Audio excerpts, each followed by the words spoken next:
জয় যিশু। প্রথম পাঠ শিষ্যচরিত 20 অধ্যায় 28 থেকে 38 পদ। এফেসাস মণ্ডলীর প্রবীণদের কাছ থেকে বিদায় নেবার সময় পল তাদের অনেক করে বললেন যে তারা যেন তাদের দায়িত্ব সঠিকভাবেই পালন করেন। এফেসাস মণ্ডলীর প্রবীণদের কাছ থেকে বিদায় নেবার সময়ে পল তাদের বললেন, আপনারা নিজেদের বিষয়ে সাবধান থাকুন এবং পবিত্র আত্মা যে সমগ্র মেষপালের রক্ষণাবেক্ষণের দায়িত্ব আপনাদের হাতে তুলে দিয়েছেন, সেই মেষপালের দিকেও সতর্ক দৃষ্টি রাখুন। ঈশ্বর তার আপন পুত্রের রক্ত মূল্যে যে মণ্ডলীকে নিজের করে নিয়েছেন, আপনারা তার প্রতিপালন করে যান। আমি জানি আমার চলে যাওয়ার পর হিংস্র নেকড়ের দল আপনাদের মধ্যে ঢুকে পড়বে। মেষপালকে তারা রেহাই দেবে না। এমনকি আপনাদের নিজেদেরই মধ্য থেকে কয়েকজন লোক তখন এগিয়ে এসে এখানকার শিষ্যদের নিজেদের অনুগামী করে তোলার জন্যে সত্যের বিরোধিতা নানা কথা প্রচার করে বেড়াবে। তাই বলছি, সতর্ক থাকুন। মনে রাখবেন, 3 বছর ধরে দিন রাত আমি আপনাদের প্রত্যেককে চোখের জল ফেলতে ফেলতে সাবধান করে দিয়েছি, কখনো ক্ষান্ত হইনি। এখন আমি আপনাদের সঁপে দিয়ে যাচ্ছি স্বয়ং ঈশ্বরেরই হাতে।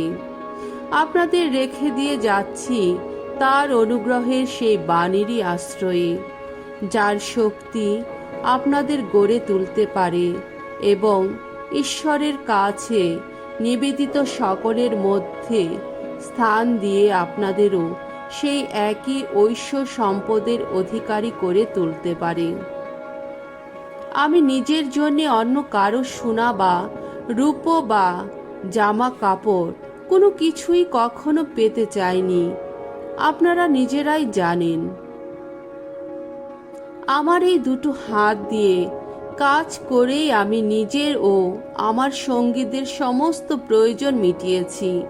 সর্বদাই আমি আপনাদের দেখিয়ে গেছি যে এইভাবে পরিশ্রম করেই দুর্বলকে আপনাদের সাহায্য করা উচিত এবং স্বয়ং প্রভু যিশু যে কথা বলে গেছেন সেই কথাও মনে রাখা উচিত যে পাওয়ার চেয়ে দেওয়ার মধ্যেই আনন্দ বেশি।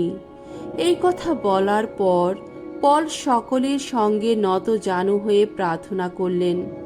শেষে তারা সকলেই কান্নায় ভেঙে পড়লেন এবং পলকে বুকে টেনে নিয়ে বিদায় চুম্বন দিতে লাগলেন।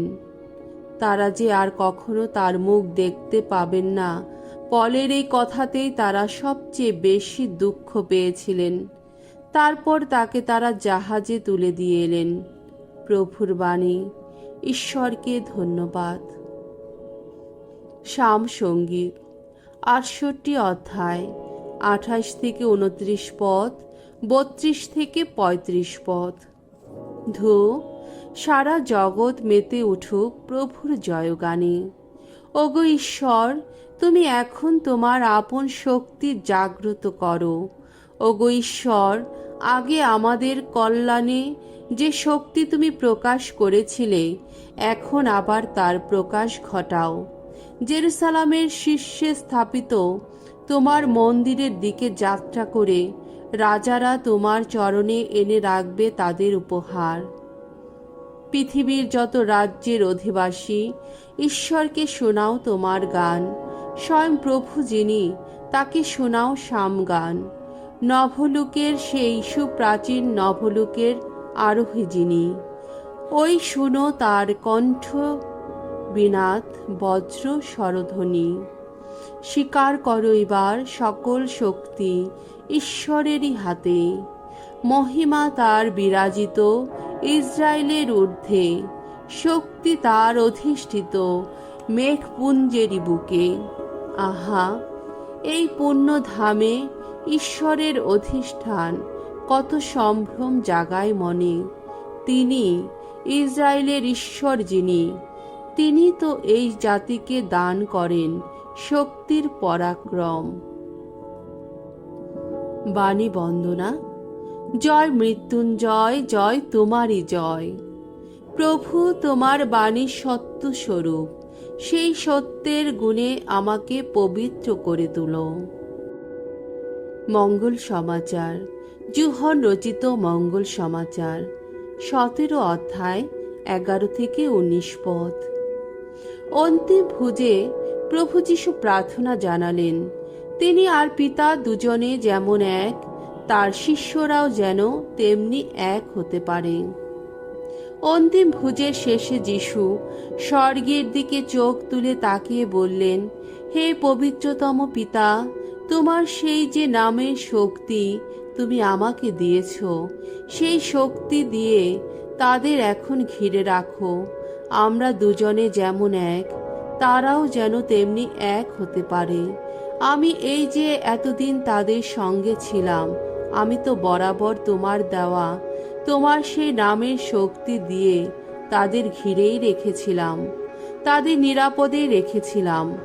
তাই তাদের একজনও বিনষ্ট হয়নি, শুধু সেই লোকটি ছাড়া। বিনাশ ছিল যার যোগ্য পরিণাম। এইভাবেই তো সত্য হয়েছে শাস্ত্র বচন। এখন কিন্তু আমি তোমার কাছে আসছি।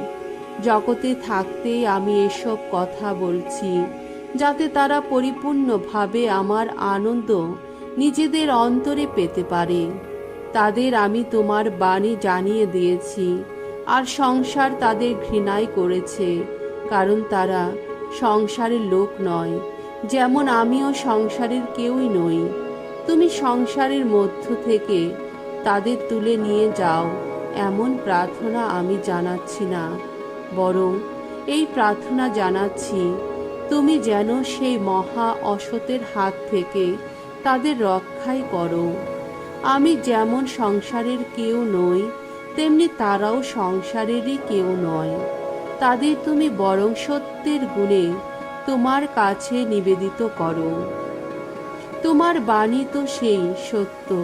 তুমি যেমন আমাকে সংসারের মধ্যে প্রেরণ করেছ, আমিও তেমনি সংসারের মধ্যে তাদের প্রেরণ করেছি, এবং তাদের জন্যে আমি এখন নিজেকে নিবেদন করছি, যাতে তারাও সত্যের গুণে নিবেদিত হয়ে ওঠে।